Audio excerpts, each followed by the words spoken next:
जितना बोलते हैं उतना भी कम पड़ेगा। लेकिन आई तो ऐसी है, आई ने अपना जो बच्चा था उसको साइड में रखकर जिनके माँ बाप नहीं होते उन बच्चों को पाला है। उस माँ के बारे में और क्या क्या बताऊं।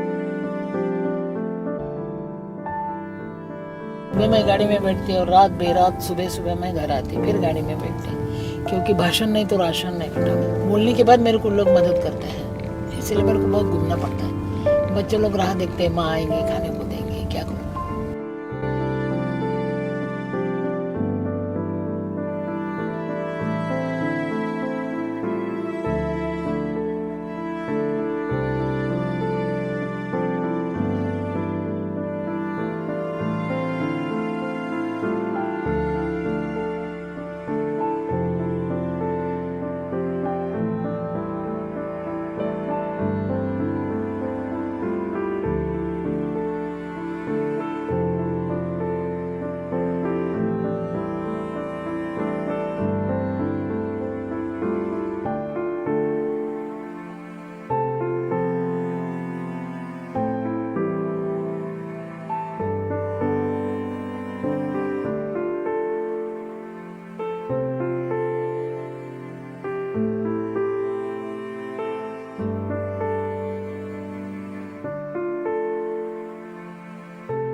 जिसका कोई नहीं उसकी महिमा।